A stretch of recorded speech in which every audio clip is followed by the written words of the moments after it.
Assalamualaikum warahmatullahi wabarakatuh. Hai lagi sahabat Perfect Story. Ketemu lagi sama kita yang insya Allah akan membawakan kisah Nabi Musa alaihi salam berdakwah kepada Fir'aun. Kurang lebih 10 tahun lamanya Nabi Musa alaihi salam hidup di Madian. Nabi Musa alaihi salam rindu dengan tempat kelahirannya. Setelah menyelesaikan kesepakatan dan tugas dari ayah mertuanya, mereka pergi ke Mesir. Tibalah mereka di sebuah lereng gunung.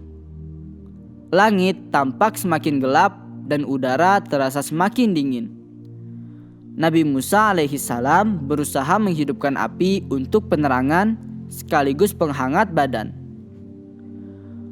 Nabi Musa alaihi salam berusaha menghidupkan api untuk penerangan sekaligus penghangat badan.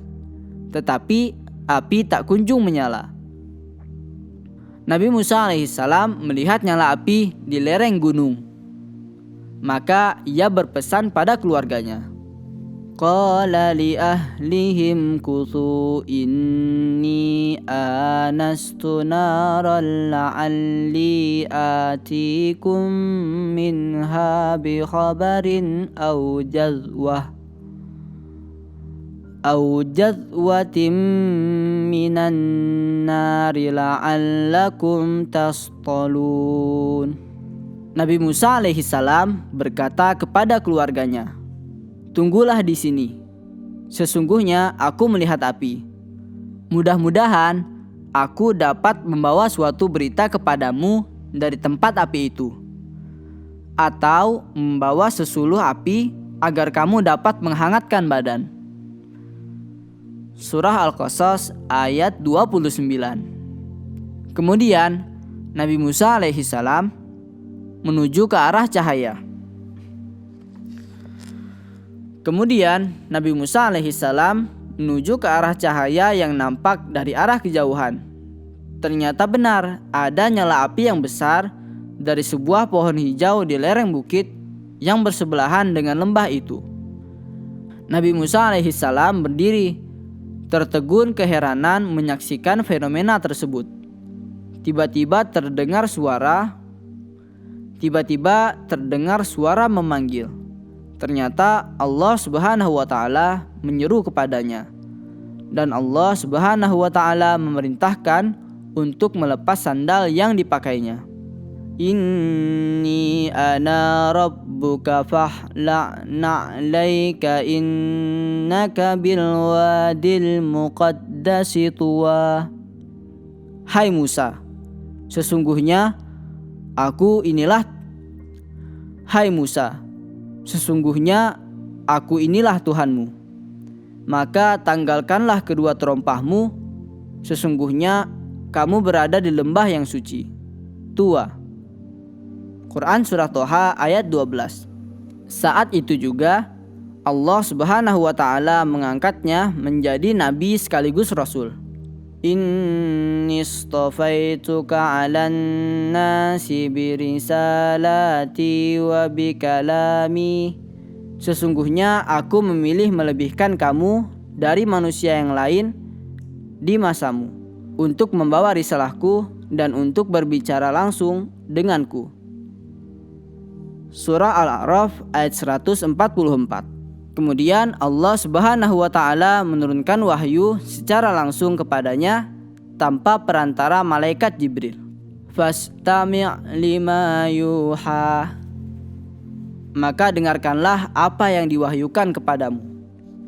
Surah Toha ayat 13. Innani anallahu la ilaha illa ana fa'buduni wa aqimis salata li dzikri.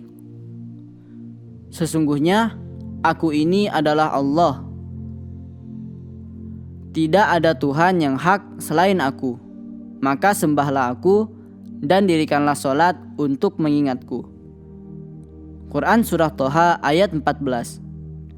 Innas sa'ata atiyatun akadu ukhfiha litujza kullu nafsim bima tas'a.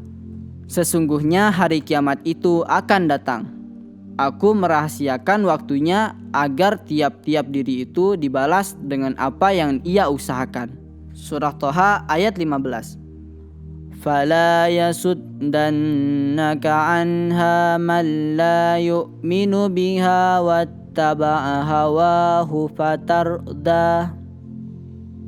Maka sekali-kali janganlah kamu dipalingkan darinya oleh orang yang tidak beriman kepadanya dan oleh orang yang mengikuti hawa nafsunya, yang menyebabkan kamu jadi binasa. Surah Toha ayat 16. Kemudian Allah Subhanahu wa taala berfirman kepadanya, "Wa ma tilka biyaminika ya Musa." Apakah itu yang di tangan kananmu, hai Musa? Surah Toha ayat 17. Sebagian ulama tafsir menafsirkan ayat tersebut bahwa kata tanya ini mengandung makna takdir.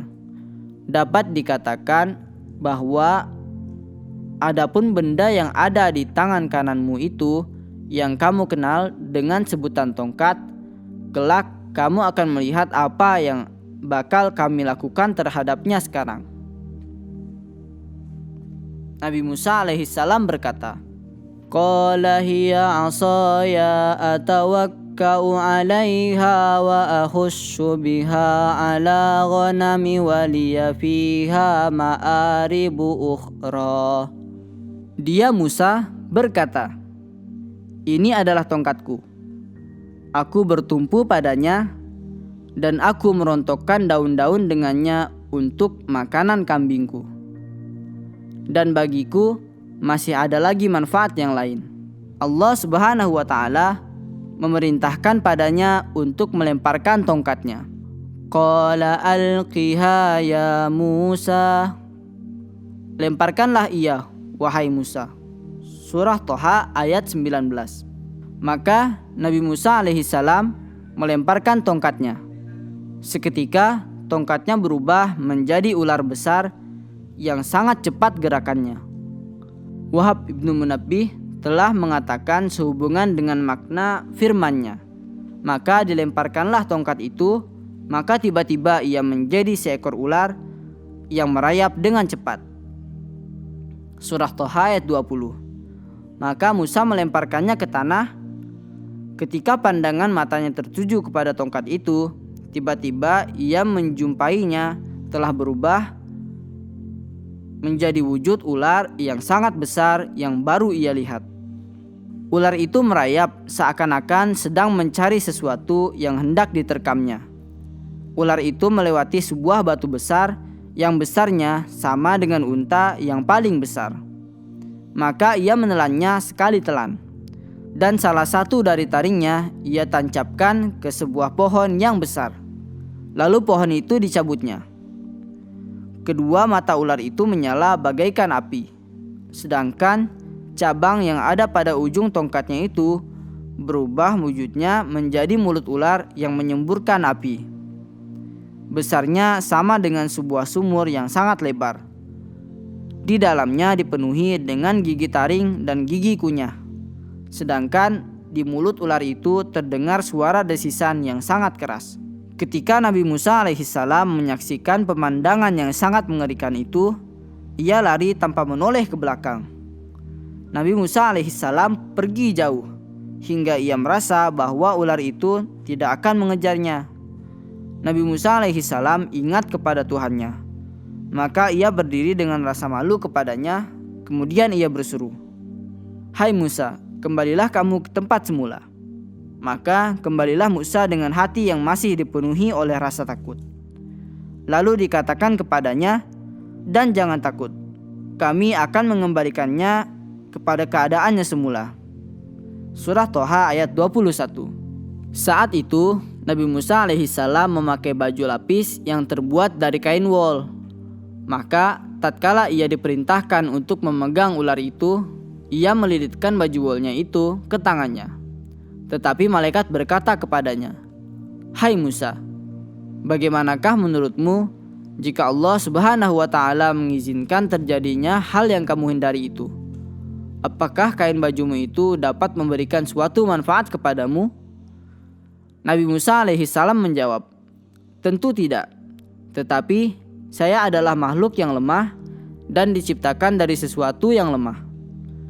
Akhirnya Nabi Musa alaihissalam melepaskan bajunya dari tangannya dan meletakkan tangannya ke mulut ular itu, sehingga ia mendengar desisan yang keluar dari mulut ular dan merasa taring yang dipegangnya. Tiba-tiba dengan serta-merta ular itu menjadi tongkat seperti keadaan semula. Dan tiba-tiba tangannya berada pada posisi semula sewaktu ia memegangkan tangannya pada tongkatnya, yaitu pada kedua cabangnya. Tidak sampai situ, Allah Subhanahu wa ta'ala kembali memperlihatkan kebesarannya dengan memberikan mukjizat kepadanya. Allah Subhanahu wa ta'ala memerintahkan kepada Musa untuk menghempitkan tangannya ke dalam lengan baju. Beliau pun memasukkannya, kemudian mengeluarkannya dan mendapati tangannya bercahaya. Allah Subhanahu wa ta'ala kembali berfirman kepadanya untuk berdakwah kepada Fir'aun. "Idhhab ila fir'auna innahu tagha." Pergilah kepada Fir'aun, sesungguhnya ia telah melampaui batas. Surah Toha ayat 24. Nabi Musa alaihissalam meminta kepada Allah Subhanahu wa ta'ala, "Qala rabbis rahli sadri wa yassir li amri wahlul uqdatam min lisani yafqahu qawli." Ya Tuhanku, lapangkanlah untukku dadaku dan mudahkanlah untukku urusanku, dan lepaskanlah kekakuan dari lidahku, supaya mereka mengerti perkataanku. Surah Toha ayat 25 sampai 28. Nabi Musa alaihissalam juga meminta kepada Allah Subhanahu wa ta'ala untuk menjadikan saudaranya sebagai nabi guna membantu dakwahnya. "Waj'al li waziran min ahli Harun akhi ushdud bihi azri wa ashrikhu fi amri kay nusabbihaka katsira wa nadhkuruka katsira innaka kunta bina basira." Dan jadikanlah untukku seorang pembantu dari keluargaku, yaitu Harun saudaraku. Teguhkanlah dengan dia kekuatanku dan jadikanlah dia sekutu dalam urusanku, supaya kami banyak bertasbih kepada Engkau dan banyak mengingat Engkau. Sesungguhnya Engkau adalah Maha melihat keadaan kami. Quran Surah Toha ayat 29 sampai 35. As-Sawri telah meriwayatkan dari Abu Sa'id, dari Ikrimah, dari Ibnu Abbas yang mengatakan bahwa Nabi Harun alaihissalam diangkat menjadi nabi dalam waktu yang sama saat Nabi Musa alaihissalam diangkat menjadi nabi. Nabi Musa alaihissalam meminta kepada Allah Subhanahu wa ta'ala untuk menjadikan Nabi Harun sebagai nabi menemani dakwahnya, dikarenakan Nabi Musa alaihissalam masih merasa takut atas kesalahannya yang dulu, yaitu tidak sengaja membunuh orang Qibti. Nabi Musa alaihissalam khawatir jika beliau berdakwah maka ia akan langsung dibunuh oleh sebab itu. Selain itu, Nabi Harun alaihissalam juga diberikan kelebihan oleh Allah Subhanahu wa ta'ala dalam segi bicara. Beliau pandai berhujjah sehingga hal ini dapat membantu Nabi Musa alaihissalam dalam mengalahkan hujah Fir'aun. Fir'aun juga terkenal orang yang pandai berdebat. Setelah Allah Subhanahu wa Ta'ala memenuhi keinginan Nabi Musa alaihissalam dan memberikan keyakinan pada Nabi Musa alaihissalam, Nabi Musa alaihissalam dan saudaranya Nabi Harun alaihissalam langsung memulai dakwahnya kepada Fir'aun. Terjadi banyak perubahan setelah beberapa tahun Nabi Musa alaihissalam meninggalkan Mesir. Nabi Musa alaihissalam melihat kaumnya, yaitu Bani Israel, diperbudak dan diperlakukan sewenang-wenang oleh Fir'aun. Lantas Nabi Musa alaihissalam dan Nabi Harun alaihissalam pergi ke istana Fir'aun.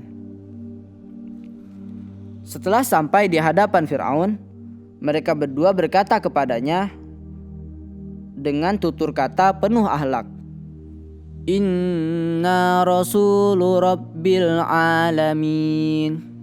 Sesungguhnya kami adalah Rasul Tuhan semesta alam. Asy-Syu'ara ayat 16. An arsil ma'ana bani Israil. Lepaskanlah Bani Israel pergi beserta kami.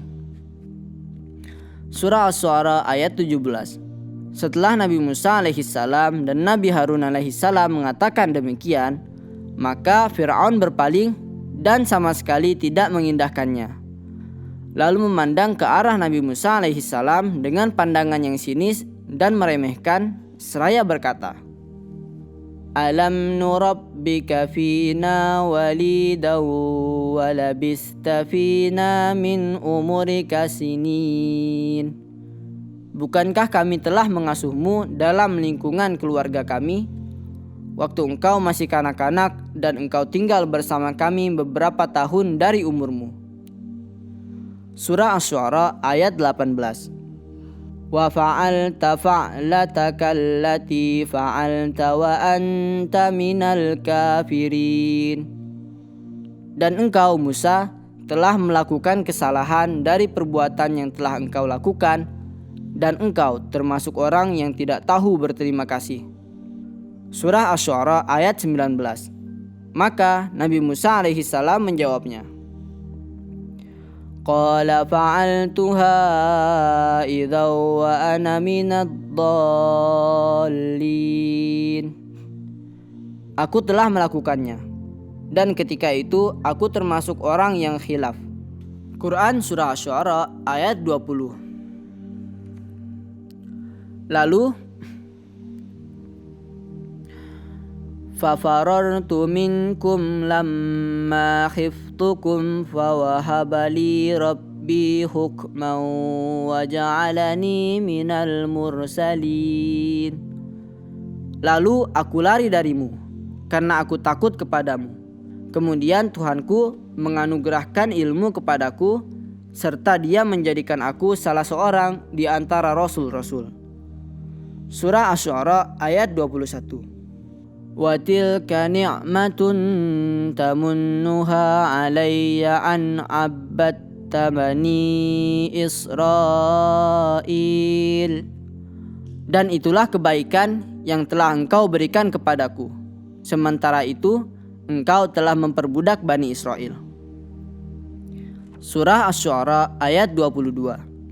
Yakni kebaikanmu kepadaku dan jerih payahmu mengasuhku adalah imbalan dari perlakuan jahatmu terhadap Bani Israel.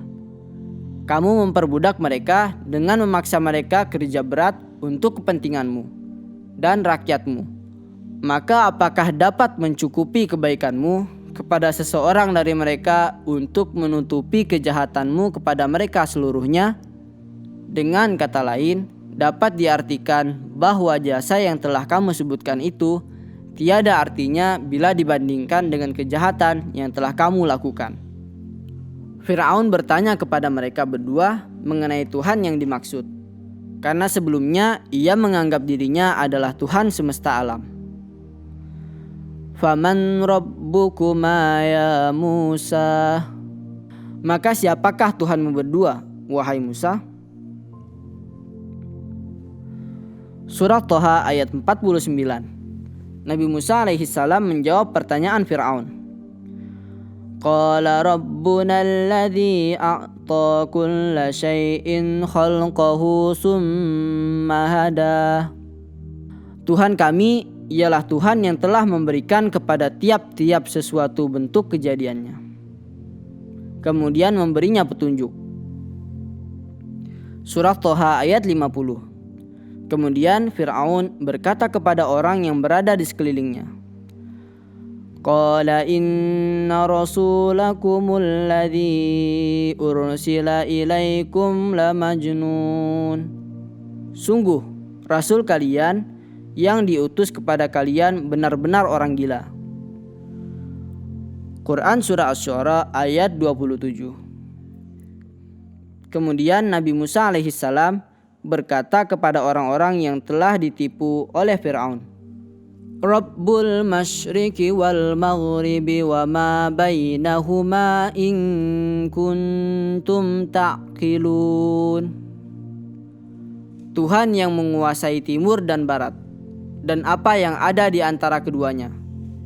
Itulah Tuhan kalian, jika kalian mempergunakan akal. Surah Asy-Syu'ara ayat 28. Setelah Fir'aun mendengar hujah Nabi Musa, ia mengancam Nabi Musa alaihissalam. La inittakhadta ilahan ghairi la aj'alannaka minal masjunin. Sungguh, jika engkau menyembah Tuhan selain aku, pasti aku akan memasukkan engkau ke dalam penjara. Quran Surah Asy-Syu'ara ayat 29. Walaupun Fir'aun telah mengancam keduanya, tanpa rasa takut kepada raja zalim serta sombong ini, Nabi Musa alaihissalam menjawabnya, Awalau ji'tuka bi syai'im mubin. Dan apakah kamu akan melakukan ini? Walaupun aku tunjukkan kepadamu sesuatu keterangan yang nyata. Surah Asy-Syu'ara ayat 30. Maka Fir'aun menantang Nabi Musa alaihissalam. Qala fa'ti bihi in kunta minas shadiqin. Fa'alqa 'asahu fa'idha hiya thu'banun mubin. Dia Fir'aun berkata, tunjukkanlah suatu bukti yang nyata, jika engkau termasuk orang yang benar. Maka dia Musa melemparkan tongkatnya. Tiba-tiba tongkat itu berubah menjadi ular besar yang sebenarnya. Quran Surah Asy-Syu'ara ayat 31-32. Ketika semua orang menunggu apa yang akan dilakukan oleh Nabi Musa alaihissalam, maka Nabi Musa alaihissalam melemparkan tongkatnya. Dan seketika tongkat itu berubah menjadi ular yang sangat besar, membuat semua orang yang melihatnya merasa ketakutan. Kemudian Nabi Musa alaihissalam mengeluarkan tangannya dari dalam bajunya. Tiba-tiba tangan itu bercahaya seperti sinar rembulan. Dalam hati orang-orang yang berada di ruangan merasa kagum dengan mukjizat Nabi Musa alaihissalam. Ulama mengatakan, sebenarnya Fir'aun pun merasa kagum dengan mukjizat Nabi Musa alaihissalam. Tetapi ia malu dan terlalu sombong untuk mengakuinya. Maka Fir'aun menghasut mereka bahwa apa yang diperlihatkan oleh Nabi Musa alaihissalam adalah sihir. Qala lil mala'i hawlahu inna hadza lasahirun alim. Dia Fir'aun berkata kepada para pemuka di sekelilingnya, sesungguhnya dia Musa pasti seorang penyihir yang pandai. Quran Surah Asy-Syu'ara ayat 34. Fir'aun kembali menghasut para pemuka serta orang-orang yang berada di sekelilingnya. Ia mengatakan bahwa apa yang dilakukan oleh Nabi Musa alaihissalam itu bukanlah mukjizat, melainkan sihir yang akan mengusir mereka dari negeri mereka sendiri. yuridu an yukhrijakum min ardikum bisihrihi famadza ta'murun. Dia hendak mengusir kamu dari negerimu dengan sihirnya. Karena itu, apakah yang kamu sarankan? Mereka terhasut dengan perkataan Fir'aun. Mereka memberi saran padanya agar mengumpulkan penyihir untuk mengalahkan Nabi Musa alaihissalam. Qalu arjih wa akhahu wab'ath fil madaini hasyirin. Mereka menjawab, tahanlah untuk sementara dia dan saudaranya, dan utuslah ke seluruh negeri orang-orang yang akan mengumpulkan pesihir. Quran Surah Asy-Syu'ara ayat 36. Ya'tuka bikulli sahharin alim. Niscaya mereka akan mendatangkan semua pesihir yang pandai kepadamu. Maka Nabi Musa alaihissalam dan saudaranya Nabi Harun alaihissalam ditahan untuk sementara, sampai Fir'aun selesai mengumpulkan orang-orang yang pandai bersihir untuk mempermalukan mereka berdua di halayak ramai.